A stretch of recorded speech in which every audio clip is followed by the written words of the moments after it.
Hello Paxton community, how are you doing today? I hope you're having a good day. Today is October 15th, a couple weeks after the last time we spoke, and I'm going to talk to you a little bit more about the Daily Five, and as these videos go on, we'll start talking about some other things that are happening at the school.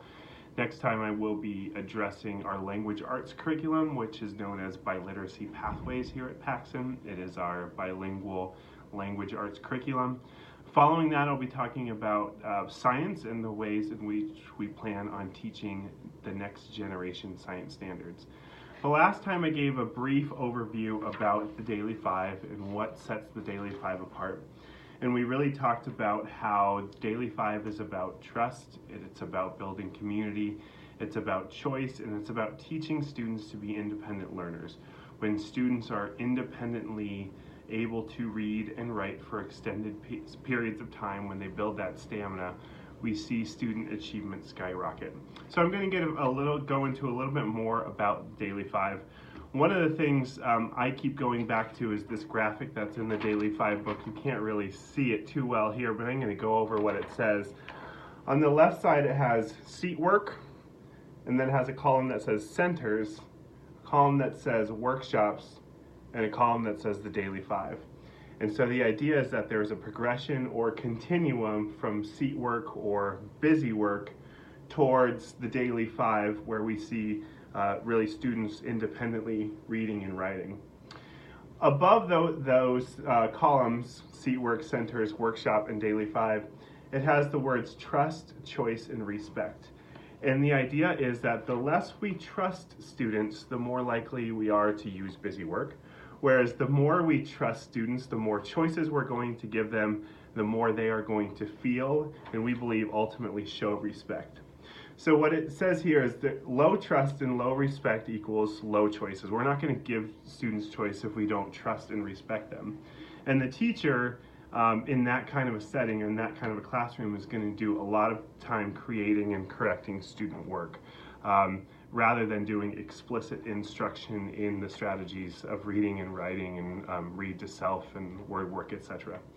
Whereas in the Daily Five, we're talking about high trust and respect, which means you're going to see a lot of choices, and the teacher's time is really spent working with students, and the reason they are freed up to work with students is because they've built the stamina of the other students to work independently, so they're actually learning when they are by themselves and not just doing busy work.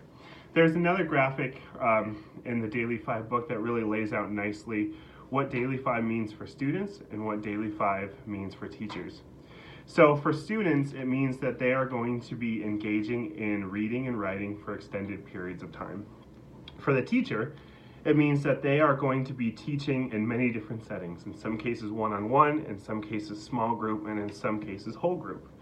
Students are going to receive explicit focused instruction that's going to be focused on building stamina and independence, and the teacher is actually going to teach students explicitly how to maintain independence and stamina. For the students, they're going to receive differentiated instruction because the lesson is being taught individually, small group, whole group, because there's so many different options for teaching. It's going to be more differentiated. One of the things I like about the Daily Five is it holds the student accountable. Students are accountable for staying on task. It goes back to the trust idea. If students are accountable for staying on task, they're accountable for working on their skills and using their strategies.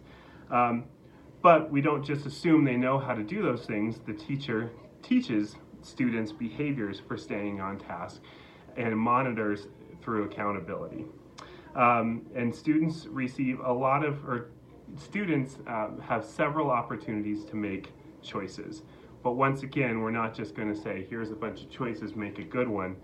The teacher is going to teach the students the purpose of choice, how to make a good choice, and the behaviors that demonstrate a successful choice, and what that looks like and what that feels like when that choice is made.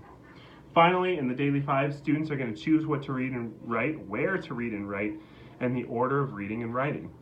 And the teacher is going to teach the students how to choose what to read and write, where to read and write, and the order of reading and writing. So it is much more of a guiding that the teacher is doing with small bursts of explicit instruction.